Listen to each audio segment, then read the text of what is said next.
Tristan here, back with another episode of Chess Fridays. My last one, actually.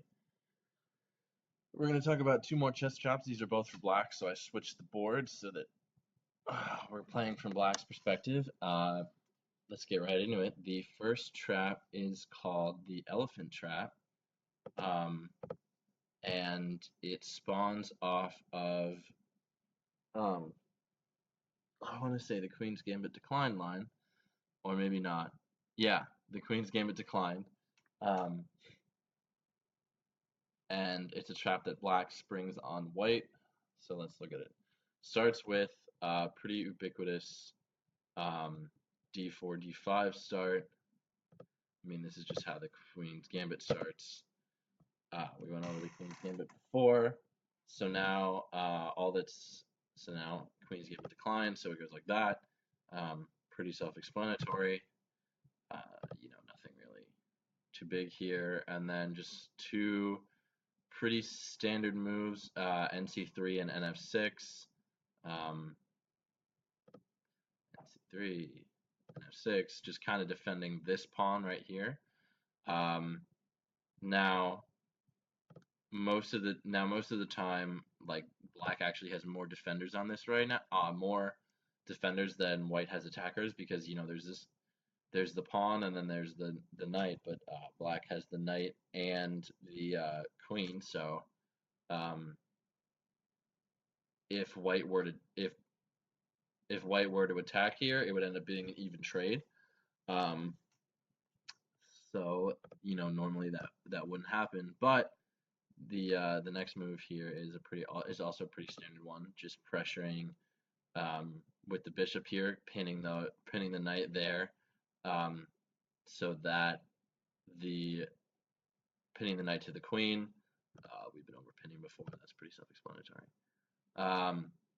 Now here's where it actually gets abnormal. Is if you see this move, you can spring the elephant trap, which is this move right here, NBD7, and what that does is it sets us up later, for the actual trap move. But what it does, in white's mind, is it says, oh man, like this black player is dumb, because they didn't see that now their queen is blocked from attacking this, and so now I have way more attackers in the area.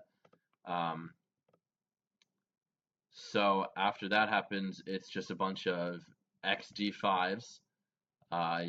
We got cxd5 and then exd5, and then the knight takes, and then now, see, what you would normally expect is this knight not to take, and it ended up being a positive trade for white.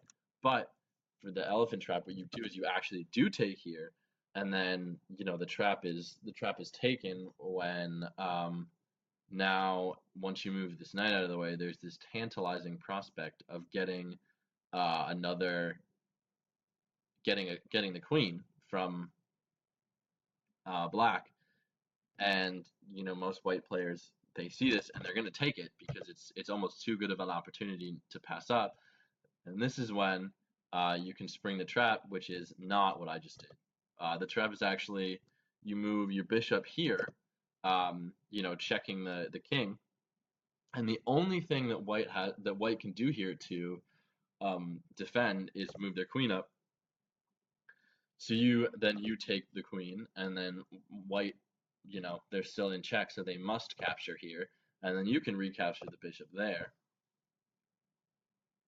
And now, neither of you can castle, so neither of you are really like up or down, in any way in that sense. But white is missing a bishop and a knight, and a queen, and you're only missing a bishop and a queen. So you're up a knight, you're up in field position, and you've got this great mid game where the king is totally exposed and has to waste a move getting out if he wants to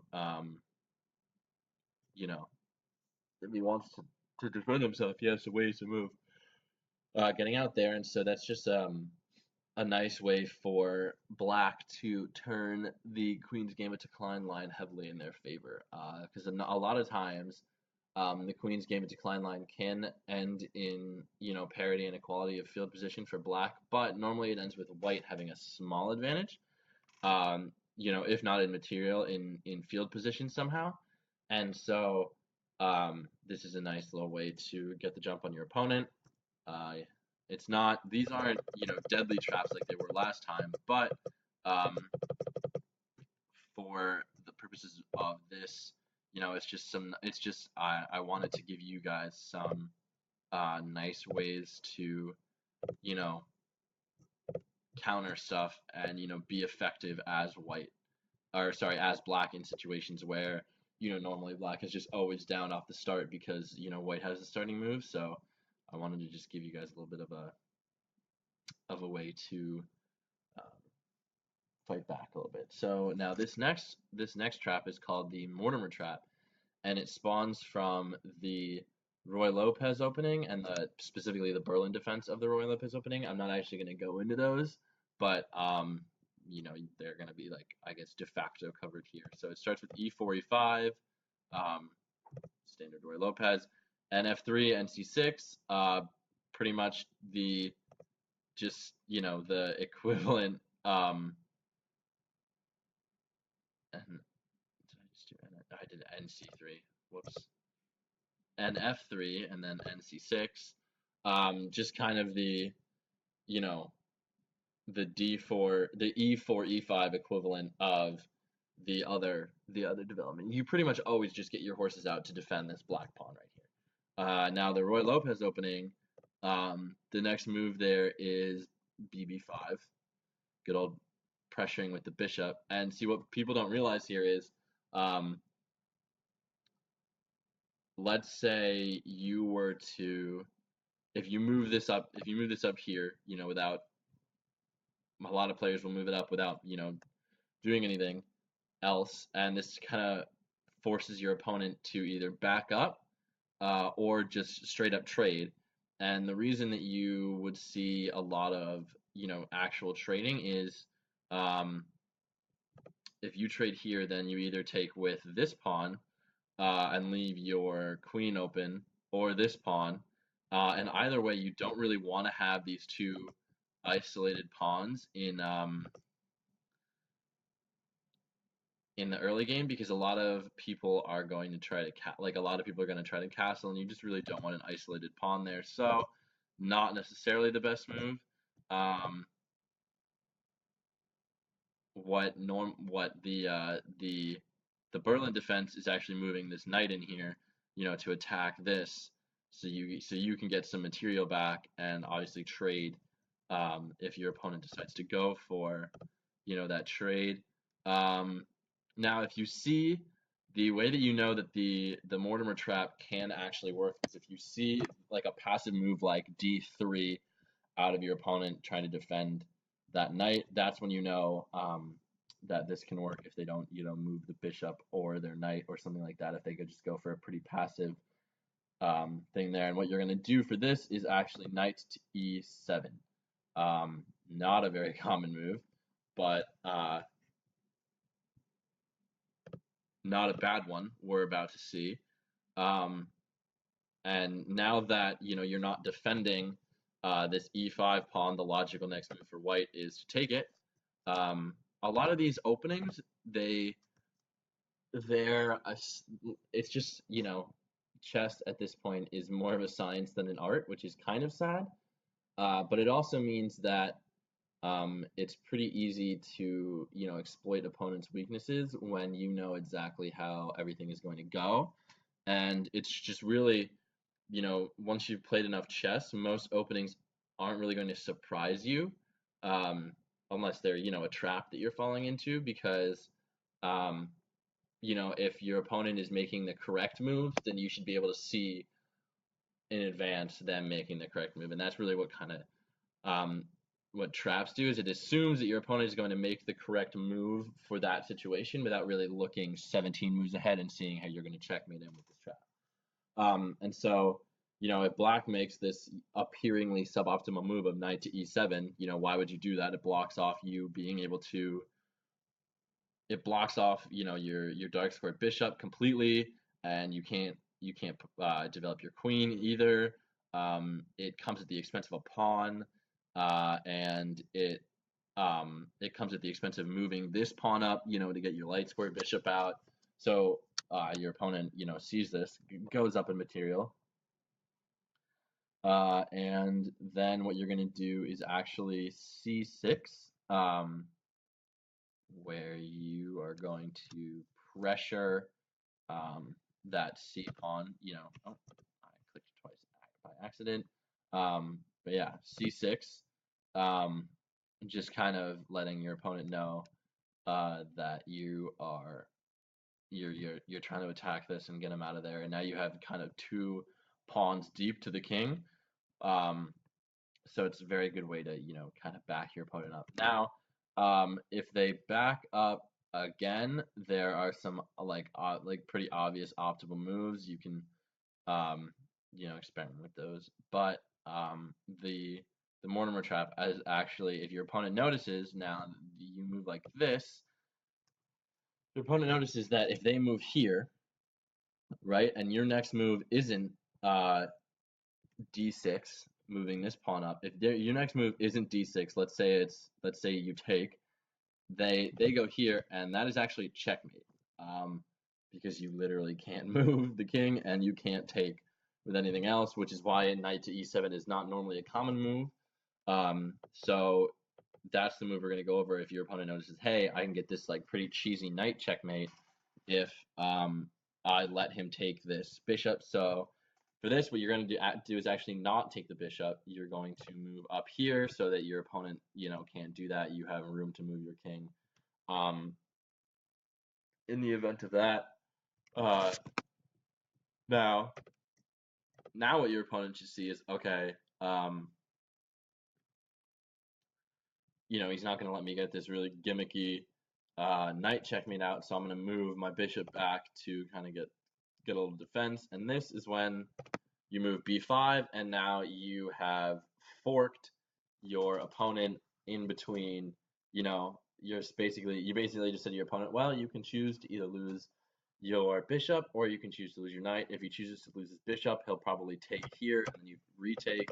If he chooses to lose his knight, he'll probably move his bishop back and you take here and he'll retake. But either way, you end up up a minor piece pretty early into the game, and you don't really lose that much in terms of pawn structure or development for it. I mean, you lose the ability to develop your dark square bishop for a little bit because you can't really move him.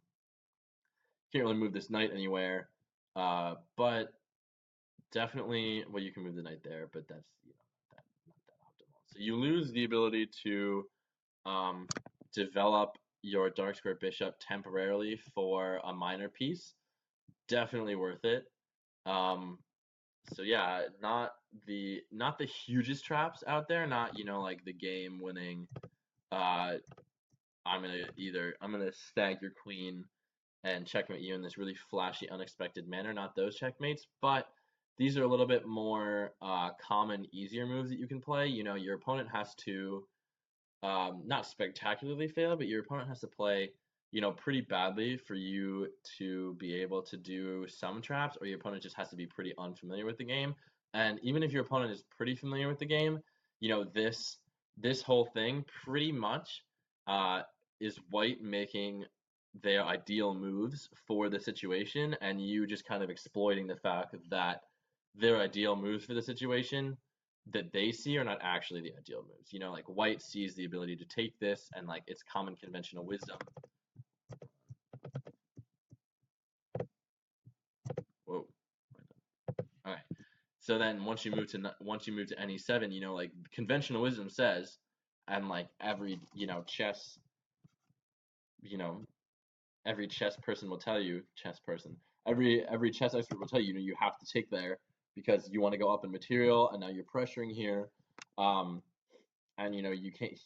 your opponent, that black can't move this pawn because then there's a discovered attack on the knight or on the king.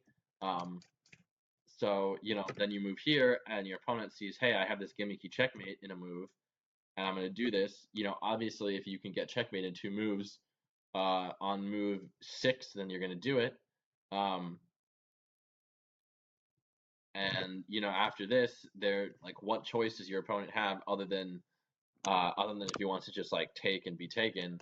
Um, I mean, probably a better move, honestly, for white here. If you ever find yourself in this situation, probably a better move is just, actually taking here, and then you lose this, but then you can, no, actually, never mind, because then you just get taken. You're not really forking him. So definitely the best move for white here is backing up, unless you just want to lose a free knight or something. Um, but yeah, so it just kind of exploits your opponent's best moves for the game. Um, and in this situation, these are also like, it's pretty hard to ignore. Um, it's pretty hard to ignore a free like queen, especially move 7 bx d8. That's pretty devastating for black if black doesn't have a clever tricksy move up his sleeve. So like, unless you're anticipating, oh, if I do this, he's gonna get the same amount back somehow. You would want to go here, and it's like just the best move. And then black kind of exploits it, and then you kind of force him to lose his queen and retake, and then you retake, and you just like you forced it through. Just these traps kind of take advantage of what I'm trying to say is these traps take advantage of the fact that if you play correctly and cleverly, you can actually make white's best move for him that he sees work against him.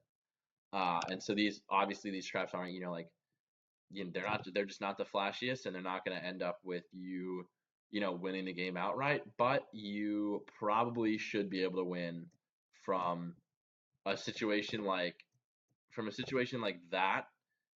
At this point, you probably should be able to win the game.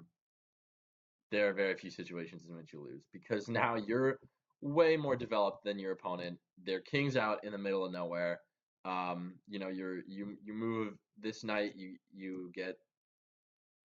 move this knight, you get your bishop out. You can move your rook. Well, you can't castle, but you can move your rook out immediately. You're kind of like freed up because your opponent has like zero ability in this case to develop pieces immediately except his knight. And you can have 2 knights on the board in one move, and your opponent can only have 1. So and then you're developing your bishop. Then you have this like open file here for the rooks. Basically, like your king is basically under no harm. You have a pretty decent. You're down a pawn, but you have you're down a pawn, but you have a pretty decent pawn structure at this point. I mean, so does your opponent, but his decent pawn structure is getting in the way at this point. So both of these situations, you probably should be able to win if you don't make any huge mistakes, or if your opponent isn't a grandmaster. You should be able to win in these situations. So it's just like little things. This is me actually signing off because after this I won't be making any more chess videos. So if you want to check out my other stuff, go to Learnivore's blog. I have 4 chess blogs and 2 programming blogs on there. Some good resources.